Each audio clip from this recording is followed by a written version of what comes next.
हम इस वीडियो में स्टडी करेंगे पाचन एवं अवफल। पाचन एवं अवफल हमने पिछले वीडियो में पढ़ा था दांत के प्रकार था, दांत कितने प्रकार के होते हैं। तो कौन कौन पढ़े थे हम? पहले पढ़े थे इंसीजर, पढ़े थे इंसीजर, कैनाइन और प्रीमोलर और मोलर। तो हम इनके विषय में पढ़े थे चार। या हमारे दांत कितने होते हैं? चार प्रकार के। एक होते हैं हमारा होता है इंसीजर होता है, दूसरा कैनाइन और प्रीमोलर मोलर, यानी कि एक होता है कृंतक होते हैं, इसे कहते हैं कृंतक। ये हमारा भेदक, ये हमारा है अग्रचर्वणक, अग्रचर्वणक। और हमारे मोलर क्या? चर्वणक। हमारा अग्रचर्वणक पहले होता है इसे प्रीमोलर, और चर्वणक पीछे होता है, इसे कहते हैं हम चर्वणक कहते हैं। तो आज हम पढ़ेंगे क्या? दांत के विषय में पढ़ेंगे। दांत के कितने भाग होते हैं, चलो देखते हैं हम। अब हम दांत को बनाते हैं, दांत की संरचना को देखते हैं। इसके तीन भाग होते हैं, चलो पहले बना लेते हैं इसे।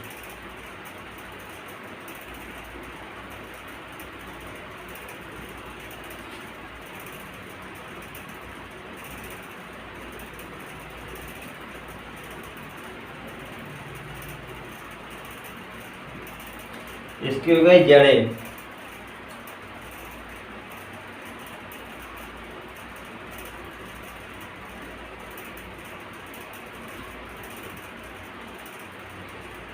इसके भीतर है कैविटी भरी,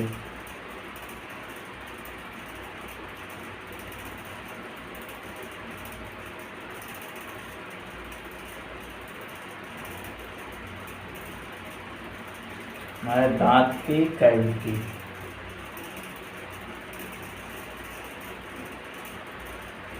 दांत हो गया हमारा, इसके बीच में कैविटी है, इसे हम कलर कर देते हैं।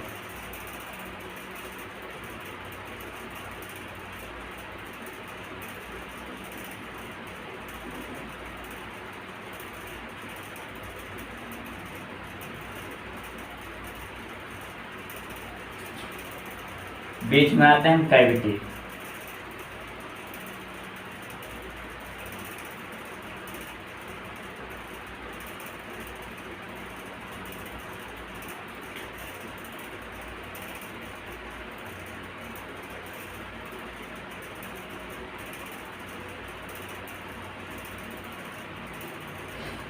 दांत के तीन मुख्य भाग होते हैं। ये हमारा है शिखर भाग, इसे कहते हैं हम शिखर कहते हैं।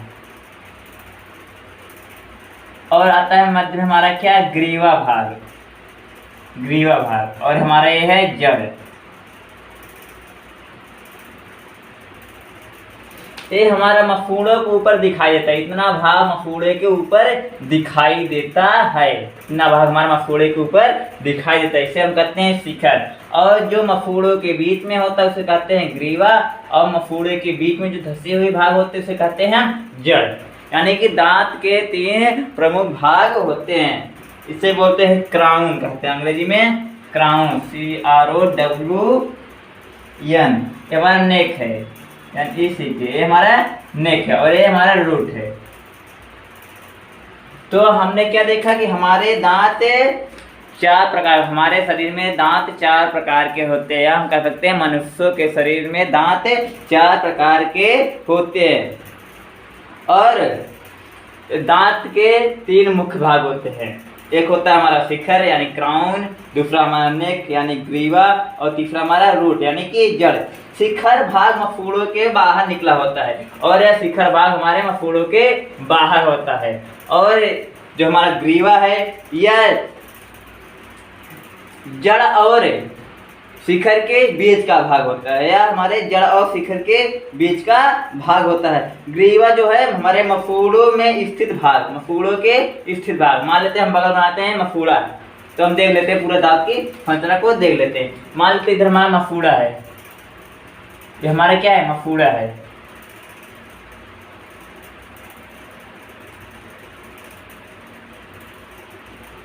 जो हमारे मफूड़े हैं।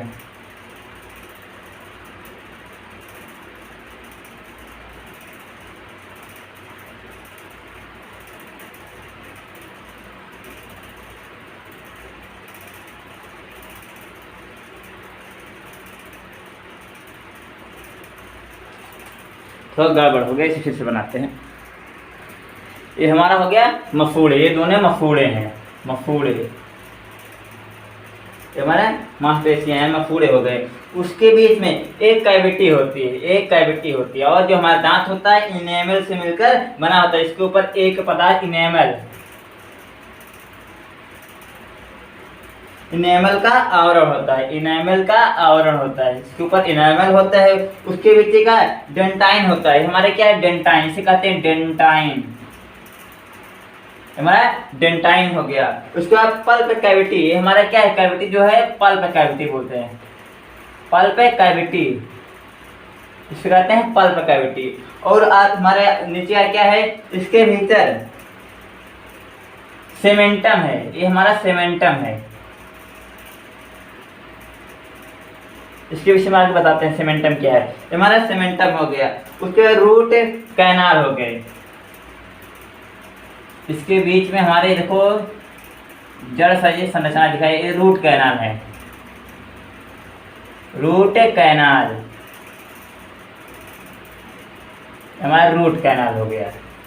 यानी कि जो हमारे रूट कैनाल होते हैं, इनके द्वारा दांत को पोषक पदार्थ मिलते हैं।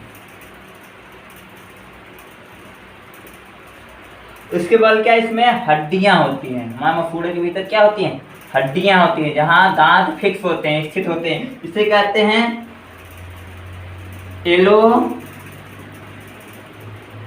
इलोयूलर बोन।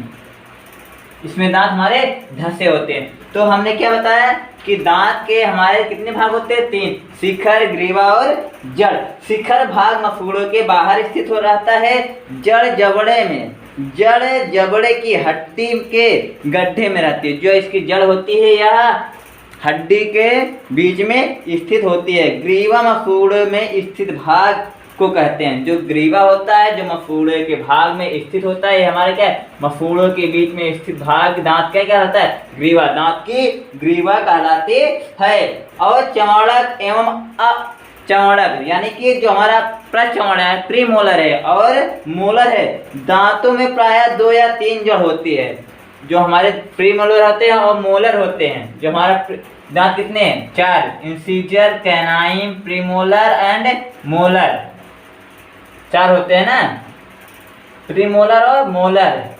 हमारा कृंतक हो गया, हमारा रत्नक हो गया, एक अग्र चमड़क, चमड़क, यानी इसमें क्या होते हैं, 2 से अधिक जड़ें पाई जाती हैं। दांतों की जड़ हड्डियों के बीच में धंसी होती है, बहुत नीचे गहराई में धंसी होती हैं, और इसमें मांसपेशियां लगी होती हैं। मांसपेशियों को बोलते हैं हमें परदंतीय, परदंतीय स्नायु। यानी कि जो मांसपेशियां दांतों में पाई जाती है उसे बोलते हैं परदंती स्नायु, परदंती स्नायु।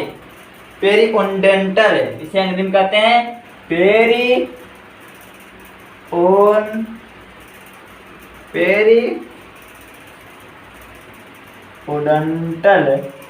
स्नायु कहते हैं लिगामेंट, जिसे बोलते हैं लिगामेंट। पेरिओडेंटल लिगामेंट परदंती स्नायु कहते हैं। यानी कि दांत में पाई जाने वाली मांसपेशियां, यानी दांत में जो मांसपेशियां पाई जाती है उसे बोलते हैं परदंती स्नायु कहते हैं। दांत के शिखर पर अत्यधिक कठोर, दांत के शिखर पर अत्यधिक कठोर, ये हमारा इनेमल का आवरण चढ़ा होता है। दांत के शिखर पर अत्यधिक कठोर सफेद एवं चमकीले इनेमल का मोटा परत चढ़ा होता है। हमारे जो दांत है इसके ऊपर एक सफेद सा मोटा आवरण इनेमल का होता है, जो क्या अत्यधिक कठोर होता है और मोटा आवरण होता है। पूर्ण शरीर में, यानी पूरे शरीर में इनेमल सबसे अधिक कठोर पदार्थ होता है। जो हमारे शरीर में इनेमल जो है यह सबसे अधिक कठोर पदार्थ होता है जो कैल्शियम कार्बोनेट है। कैल्शियम कार्बोनेट है, किसका बना होता है इनेमल हमारा? कैल्शियम, ये हमारा जो है कैल्शियम कार्बोनेट का बना होता है। कार्बोनेट का इनेमल कैल्शियम कार्बोनेट का बना होता है, बहुत कठोर भाग होता है। जो क्या करते हैं हम, देखो अपने दांतों से बहुत से कड़े से कड़े या कठोर से कठोर चीजों को तोड़ सकते हैं। और इसका शेष भाग, दांत का शेष भाग यानी कि जो मसूड़े के ऊपर होता भाग वह इनेमल का बना होता है, और उसके नीचे का भाग जो शेष बचा हुआ भाग है या सीमेंटम नामक पदार्थ से मिलकर बना होता है। सीमेंटम से मिलकर बना होता है, एक पदार्थ है, यानी कि दांत के नीचे का भाग जो होता है वह सीमेंटम से बना होता है। यह कैसा होता है? पीले से और हड्डी से भी अधिक कठोर। जो सीमेंटम होता है यह पीले रंग का और हड्डी से भी अधिक कठोर होता है। और क्या बताया? इस आवरण के, यानी कि इस आवरण के, इस आवरण तथा इनेमल के बीच में एक पूरा दांत मुख्यतः कैल्शियम युक्त डेंटिन नामक प्रोटीन परंतु लचीले पदार्थ का बना होता है। ये इसके नीचे, यानी कि जो इनेमल है इसके नीचे हमारे सीमेंटम है, सीमेंटम बीच में, यानी कि हमारा सीमेंटम हो गया और क्या होगा? इनेमल हो गए। इनेमल के बीच में हमारा एक बहुत मुलायम भाग डेंटाइन, हमारे क्या डेंटाइन है, इससे मिलकर बना होता है। इसके भीतर इसी अस्तर से घिरी दांत की गुहा होती है, यानी कि दांत के बीच में क्या छोटे छोटे छिद्र होते हैं, छोटे छोटे गुहाएं होती है, यानी से हम पल्प कैविटी जिन्हें कहते हैं, छोटे छोटे गुहाएं होती हैं जिन्हें हम गोर्द गुहा या पल्प कैविटी कहते हैं। इसे बोलते हैं गोर्द गुहा, गोर्द गुहा। पल्प कैविटी पाया जाता है, पल्प कैविटी होता। और पल्प कैविटी में क्या होते हैं?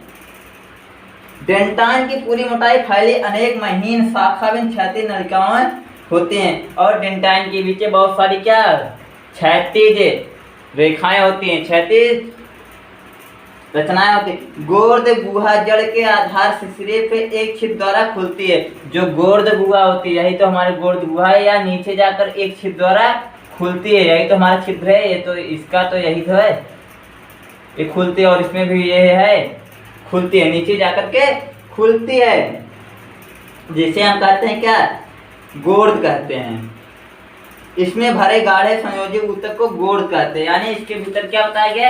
एक गाढ़ा सा संयोजी ऊतक होता है। तो हमने क्या देखा कि हमारा दांत दांत के तीन मुख्य भाग होते हैं। पहले से इसमें होता है शिखर भाग, ग्रीवा भाग और जड़ होते हैं। जो ग्रीवा भाग, जो शिखर होता है या मसूड़ों के ऊपर होता है या अत्यधिक कठोर पदार्थ इनेमल से मिलकर बना होता है, और इसके बीच में जो होता है हमारा, इसके नीचे ये हमारी होती है क्या? सीमेंटम होती है। सीमेंटम पदार्थ से मिलकर हड्डी से भी कठोर की बनी होती है, इसके नीचे वाला भाग। और इसके भीतर यानी डेंटाइन और सीमेंटम के बीच एक लचीला पदार्थ होता है, ठीक है, जिसे हम बोलते हैं पल्प कैविटी, यानी गुहा होती है पल्प कैविटी, जैसे गोर्द गुहा भी कहते हैं। और गोर्द गुहा के बीच में क्या होता है? हमारा एक अर्ध ठोस पदार्थ होता है, जिसे हम कहते हैं गोर्द कहते हैं। इसके बीच में भरा हुआ पदार्थ गोर्द कहलाता है। और हमारी गोर्द गुहा जो होती है नीचे जड़ में जाकर के खुलती है, और नीचे जाकर के क्या जाती है? जड़ में खुल जाती है। और इसके बीच में अनेक रुधिर वाहिनियों का जाल बिछा होता है, जो इसके द्वारा दांत को क्या पोषक तत्व प्रदान किए जाते हैं, और इसके द्वारा दांतों को पोषक तत्व प्रदान किए जाते हैं, जिसके कारण हमारा दांत वृद्धि और विकास करता है। इसमें पोषक तत्व में क्या होते हैं? फूड मटेरियल को होंगे, और ऑक्सीजन यानी रुधिर में ऑक्सीजन होगी, यह दांत को दिया जाएगा। और इसकी दांत जो होते हैं हमारे भ्रूणीय अवस्था में किससे मिलकर बना होते हैं? एक्टोडर्म, यानी कि दांत का निर्माण एक्टोडर्म से होता है।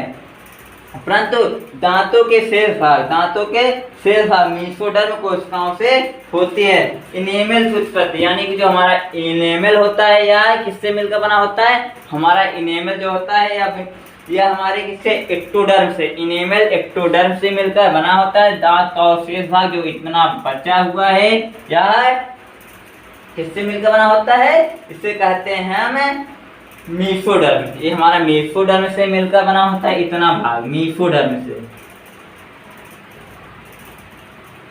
और यह एक्टोडर्म से। इनेमल जो होता है भ्रूणी विकास के समय इनेमल जो होता है एक्टोडर्म से बनता है, और जो हमारा शेष भाग होता है दांत का या मीसोडर्म से मिलकर बना होता है। तो हमने दांत की संरचना देखा, क्या देखा, दांत की संरचना। इसमें देखिए क्या हम कि दांत जो होते हैं हमारे शरीर में 4 प्रकार के होते हैं, इंसिजर, कैनाइन, प्रीमोलर और मोलर। और जो हमारे दांत होते हैं इसकी हम संरचना देखते हैं, और बताया गया कि जो प्रीमोलर होते हैं, मोलर होते हैं, इनके जड़ें 3 होती हैं कम से कम, और जो हमारे इंसिजर, कैनाइन होती हैं इनके जड़ें 2 होती हैं। जो हमारा दांत हो या इसके 3 प्रमुख भाग होते हैं। नंबर 1 शिखर, ग्रीवा और जड़। शिखर कहते हैं क्राउन कहते हैं, ग्रीवा को नेक कहते हैं, जड़ को रूट कहते हैं। और बताया गया कि जो शिखर भाग होता है मसूड़ों के बाहर स्थित होता है या इनेमल से मिलकर बना होता है। उसके नीचे का भाग जो मसूड़े में होता है उसे कहते हैं ग्रीवा भाग, और उसके नीचे जो हड्डी में भाग होता है उसे बोलते हैं रूट या जड़ कहते हैं। जो इनेमल हो गया हमारा, और पल्प कैविटी, यानी कि जो हमारा सीमेंटम और इनेमल के बीच जो भाग होता है उसे पल्प कैविटी कहते हैं। पल्प कैविटी नीचे जाकर के जड़ों में खुलती है, और इसी पल्प कैविटी में क्या होते हैं, हमारे रुधिरवाहिनियां जाती हैं और पोषक तत्व दांत को प्रदान करती है। और जो हमारा दांत है इसका इनेमल जो होता है एक्टोडर्म से मिलकर बना होता है भ्रूणी विकास के समय, और इसका शेष भाग दांत का जो होता है मीसोडर्म से मिलकर बनता है। और रूट कैनाल जो होता है, इसमें रूट कैनाल में हमारी रुधिर वाहिनियां जाती हैं, जिसके द्वारा इसे भोज पदार्थ या भोज मटेरियल दिया जाता है। इसके साथ साथ ही ऑक्सीजन की पूर्ति की जाती है। अब हम देखते हैं लार तथा लार ग्रंथियां। लार क्या है और लार ग्रंथियां क्या है, इसे कहते हैं saliva and salivary gland. Saliva and salivary gland, लार तथा लार ग्रंथियों को देखते हैं। इसके बाद हम लार तथा लार ग्रंथियां, लार तथा लार ग्रंथियां।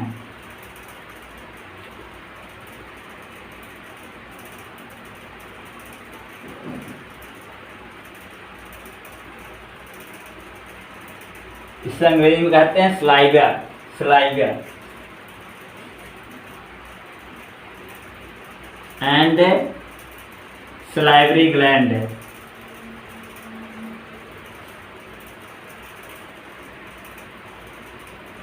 सबसे पहले पढ़ते हैं लार क्या है। लार एक प्रकार का तरल है, लार एक प्रकार का तरल है। लार एक जल जैसा, जल सदृश या जल जैसा शीर्मी तरल तथा एक चिपचिपे श्लेष्म का मिश्रण होता है। लार जो होता है एक तरल पदार्थ होता है जो चिपचिपे श्लेष्म का मिश्रण होता है, श्लेष्म का मिश्रण होता है। यह हमारे मुख गुहा को हमेशा, यानी मुख गुहा को हमेशा गीला बनाए रखती है, मुख गुहा को हमेशा गीला बनाए रखती है। दांत और जीभ को, दांत और जीभ को हमेशा साफ करने का कार्य करती है। जो हमारे लार होते हैं या जल जैसी सदृश संरचना, जल जैसी और हमारे चिपचिपे पदार्थ का श्रावण करती है। यानी हम कह सकते हैं लार जो होता है यह श्लेष्म और जल जैसा सदृश होता है। और यह क्या करता है, यह हमारे दांत और मुख का हमेशा गीला, दांत को और जीभ को और क्या करते हैं मुख को हमेशा साफ बनाए रखती है, जिसमें से हम क्या करते हैं, और ये हमारे मुख ग्रासन गुहिका को यानी मुख गुहा को क्या करते हैं, हमेशा गीला बनाए रखती है, हमेशा गीला बनाए रखती है। तो हमने क्या देखा, लार, लार जो है एक जल सदृश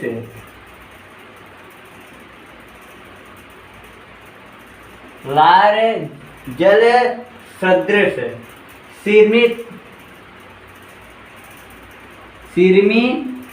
तरल तथा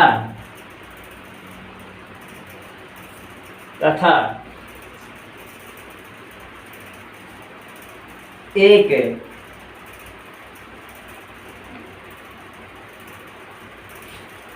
चिपचिपे श्लेष्म का मिश्रण होता है।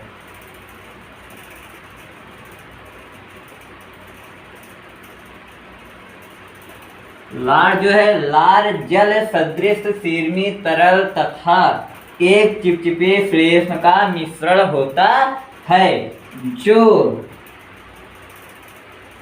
मुख गुहा को सदैव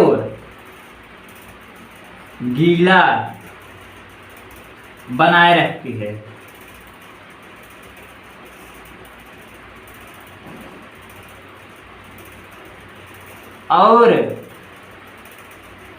और क्या करती है?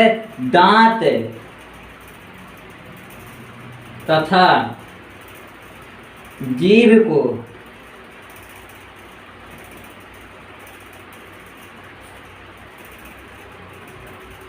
साफ रखती है।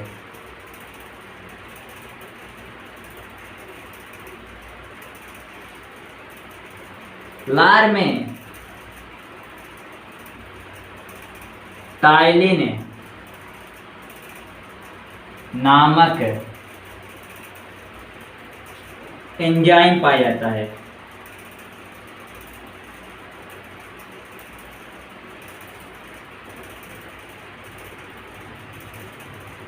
जो मंड स्टार्च का पाचन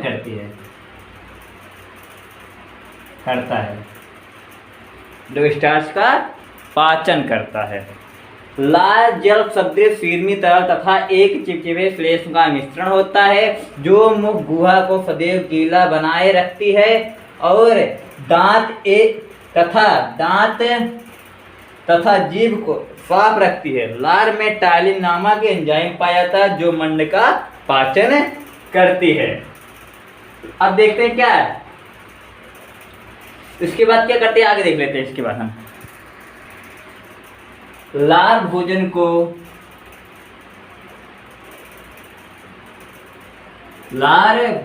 को मुलायम तथा चिपचिपा बनाती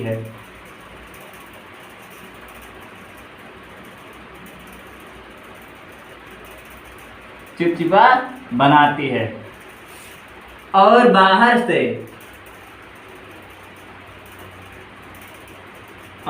बाहर से आए हुए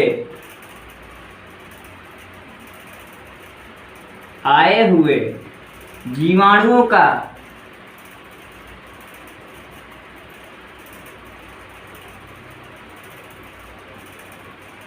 नाश करती है। जो भोजन के साथ जीवाणु हमारे मुख में आ जाते हैं उन्हें नष्ट कर देते हैं, उन्हें मार देते हैं। अब देखते हैं लार ग्रंथियां। लार हमने पढ़ लिया, लार क्या है। अब देखते हैं लार ग्रंथियां।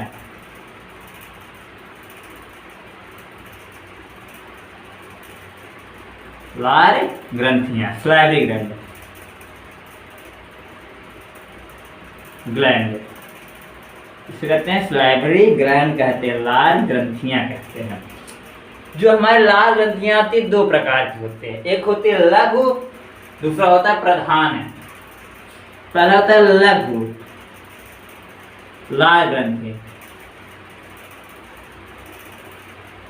और नंबर 2 प्रधान लार ग्रंथि। जो लघु लार ग्रंथि होते हैं या लार का अल्प मात्रा में श्रावण करती है। लघु लार ग्रंथियां लार का अल्प मात्रा में श्रावण करते हैं। जो प्रधान होती हैं इसे वो बोलते हैं प्रधान लार ग्रंथियां। जो प्रधान लार ग्रंथियां होती है यह लार का अत्यधिक मात्रा में श्रावण करते हैं, इसे बोलते हैं माइनर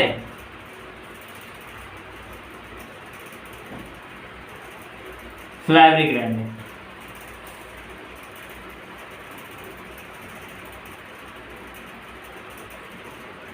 इसे बोलते हैं प्रधान लार ग्रंथियों, कहते हैं हम मेजर बोलते हैं, मेजर सलाइवरी ग्लैंड।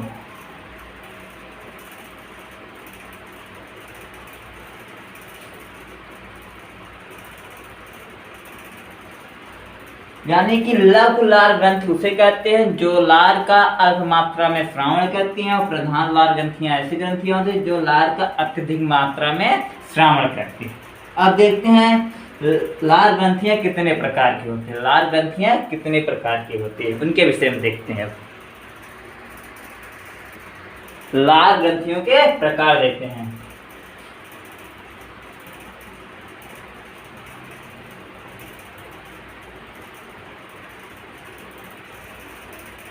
के प्रकार, लार ग्रंथ कितने प्रकार के होते हैं? पहला, दूसरा और तीसरा, तीन होते हैं। इसे बोलते हैं अधोजीवा। पहले को अधो, इसे कहते हैं अधोजीवा।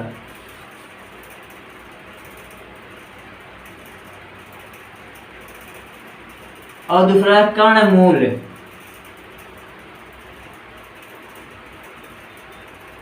और तीसरा हमारा है, इसे कहते हैं हम अधोहनु।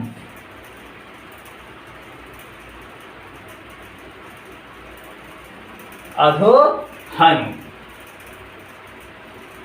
तो देख लेते हैं हम। तो जो अधोजीवा होती है, अधोजीवा होती है, यह हमारे मुख के आगे वाले भाग में, मुख के आगे वाले भाग में, जीभ के नीचे होती है, जीभ के नीचे होती है। अधोजीवा जो होती है मुख के अगले भाग यानी मुख के आगे वाले भाग में, जीभ के नीचे पाई जाती है। और जो कर्णमूल होता है या कर्ण के बगल, जो हमारा कान है, जो हमारा इस प्रकार से कान है, इसके बगल होती है, ये कर्णमूल हो गई। और अधोहन जो होते हैं जबड़ों के बीच, मान लेते हैं हमारे दो जबड़े हैं, मान लेते हैं हमारे दो जबड़े हैं, ठीक है, ये हमारे दांत हो गए, ये हमारे दांत हो गए, ये हमारे दोनों जबड़े हैं, इनके बीच में पाया जाता है, इसे बोलते हैं अधोहन कहते हैं, इसे हम अधोहन कहते हैं। चलो हम इनके विषय में एक देखते हैं। मान लेते हैं हमारा यही आदमी है, ठीक है, ये हमारा आदमी है। अब देखते हैं क्या है अधोजीवा। अधोजीवा कहती है जीभ के नीचे, ये हमारा क्या अधोजीवा है, जीभ के नीचे स्थित होती है, यह जीभ के नीचे स्थित होती है। उसके बाद है कर्णमूल। कर्ण जो मूल हो जाता है कान के बगल में, कान के पास में स्थित होती है। उसके बाद अधोहन जो होती है, अधोहन दोनों जबड़ों के बीच में, दोनों जबड़ों के बीच में पीछे की तरफ स्थित होती है, हमारा अधोहन हो गया। यानी कि मनुष्य में लार ग्रंथियां तीन प्रकार की होती है, यानी तीन होती हैं। नंबर एक अधोजीवा यानी कि जीभ के नीचे पाई जाती है, लार का श्रावण करती है। और दूसरा हमारा कर्णमूल, या कान के बगल में पाई जाती है। और यह अधोहन है, यह कहाँ होती है, जबड़ों के बीच में होती है। हो गया हमारा ये लार का श्रावण करते हैं। मनुष्यों में लार ग्रंथियां तीन प्रकार की होती हैं, अधोजीवा, अधोहन और कर्णमूल, तीन हो गई। ये क्या करती हैं, या लार का श्रावण करती हैं और भोजन को पचाने में महत्वपूर्ण भूमिका निभाती है। यानी कि जो मंड होता है, स्टार्च होता है, टाइलिन, इसको क्या करते हैं, छोटे छोटे खंडों में विखंडित करते हैं, इनके छोटे छोटे मॉलिक्यूल में विखंडित कर देते हैं। तो हम देख लेते हैं प्रकार अधोजीवा क्या है। अधोजीवा मुख के अगले भाग में, अधोजीवा जो होती है मुख के अगले भाग में स्थित होती है, या श्लेष्मिका के नीचे सबसे छोटी एवं सकरी ग्रंथि होती है।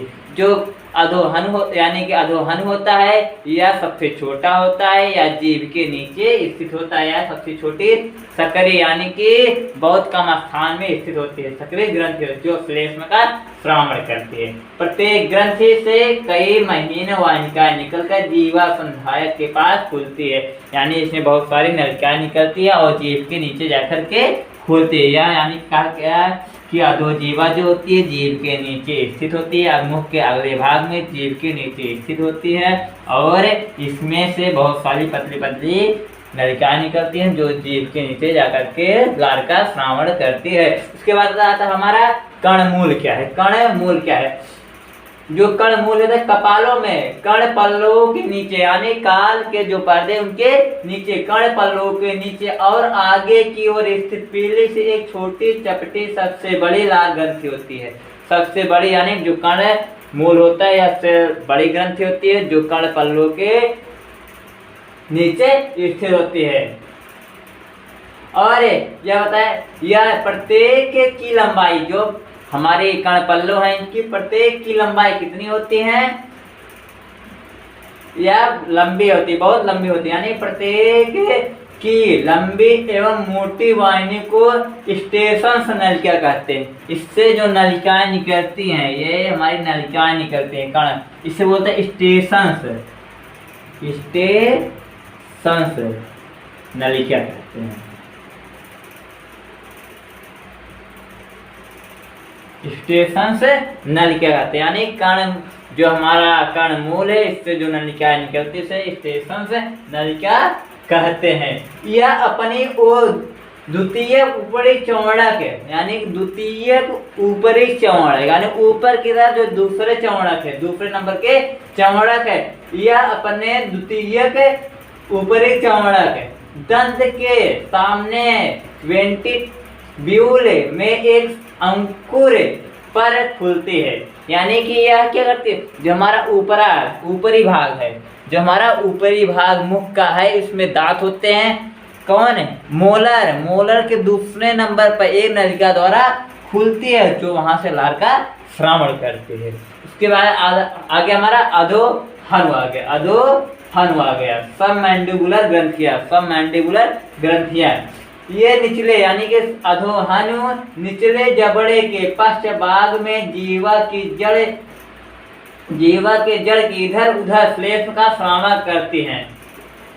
जो अधोहन होता है या जबड़े के पिछले भाग में स्थित होती है और लार का श्रावण करती है। तो हम देख लेते हैं। सबसे पहले हमारा हो गया अधोजीवा, हमारा जीव मान लेते हैं यही है, हमारा ये जीव यही ऐसे मान लेते हैं, हमारा यही जीव है, ठीक है, यही हमारा जीव है।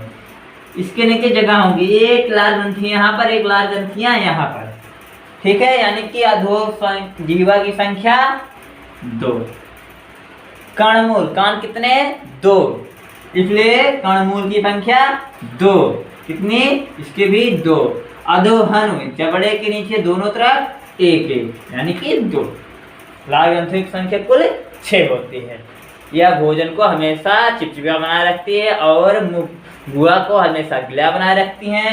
हमारे लार और लाल ग्रंथियों के प्रकार हो गए 3 होते हैं। 3 की स्थिति हमने देख लिया और उनके कार्य भी देख लिया, इस प्रकार से कार्य करते हैं। इससे बहुत सारी पतली पतली नलिकाएं निकलती हैं इनसे और लार का श्रावण करती हैं। लार में क्या होता है? टाइलिन नामक एंजाइम होता है जो मंड का पाचन करता है, स्टार्च का पाचन करता है। हमने इनके विषय में पढ़ लिया। अब देखते हैं ग्रसनी, फायरिंग से अंग्रेजी में कहते हैं फायरिंग। ग्रसनी क्या है? फायरिंग क्या है? यानी कि ये हमारा हो गया क्या? नासाद्वार और मुखग्रासन गुहिका।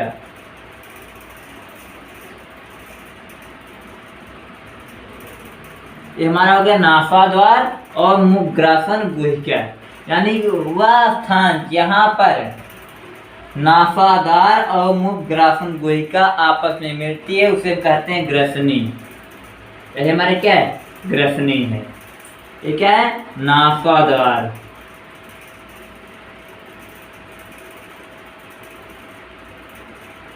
नासादार और मुख्य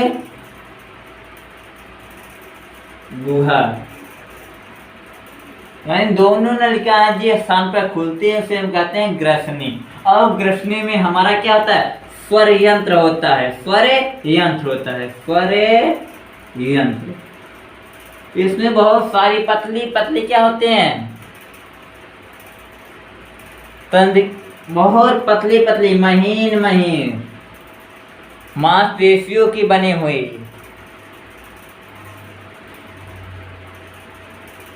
क्या पाई जाती है, इसे कहते हैं हमें, क्या कहते हैं इसे, हमें इसे कहते हैं हमें, इसे हम क्या कहते हैं,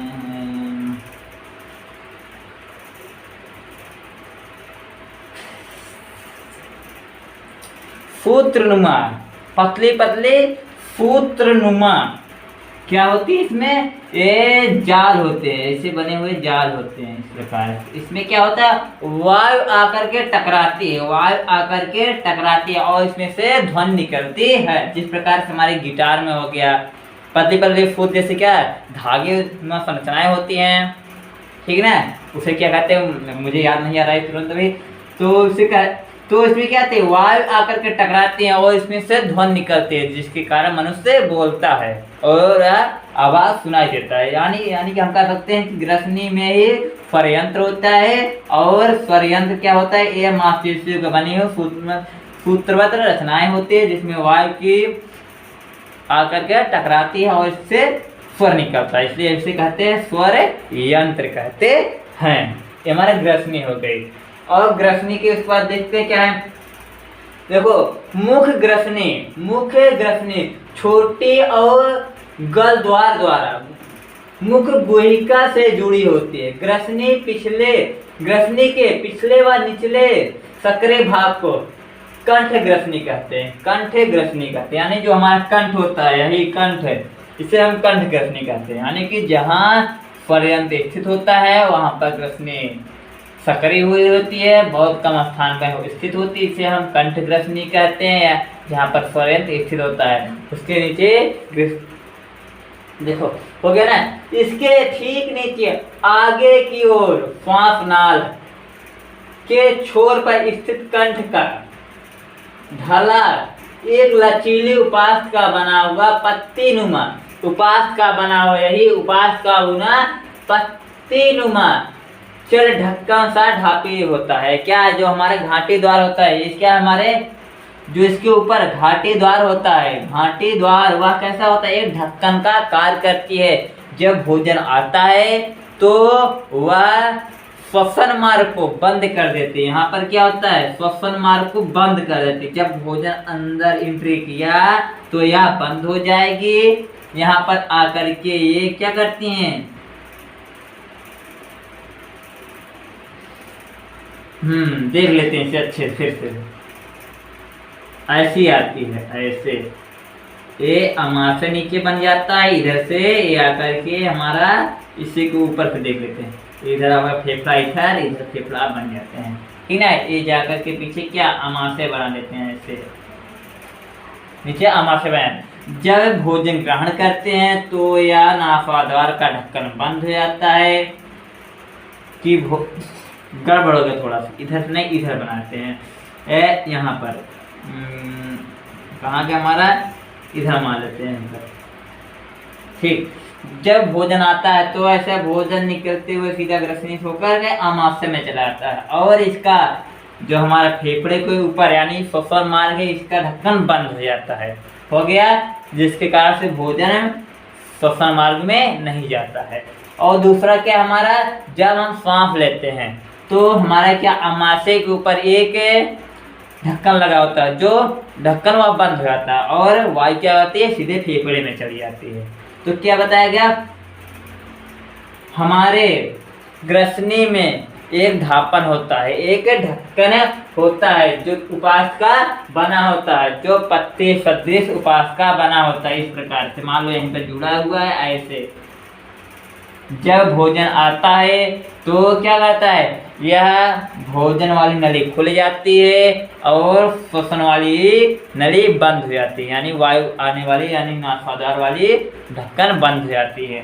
भोजन क्या करता है, सीधा आमाशय में प्रवेश कर जाता है। उसके बाद जब हम सांस लेते हैं तो क्या होता है, ये हमारा भोजन नली वाली जो नली होती है भोजन वाली, यह ढक्कन से बंद हो जाती है और श्वसन मार्ग खुल जाता है, जिसके कारण ही फेफड़े में वायु चली जाती है। तो हम क्या देख रहे थे, इसमें पाचन देख रहे हैं, श्वसन तो बाद में देखेंगे ना, उसके बाद छोड़ देते हैं। तो इसका संरचना को एक बार देख लेते हैं, पाचन तंत्र के पूरे।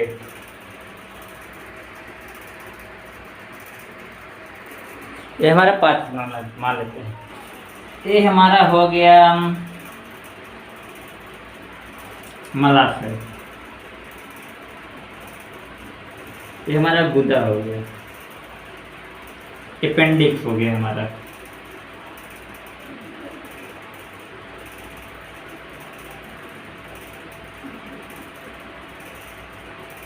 हमारा हो गया बड़ी आंत,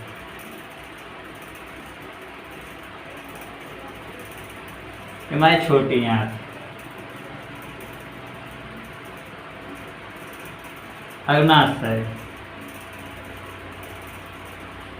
आमाशय,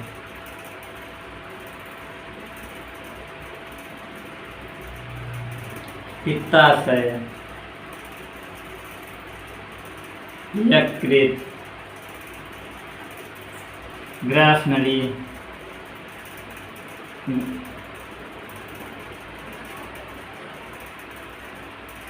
ग्रसनी, मुख, मुखगुआ, नासाद्वार, नासा छिद्र,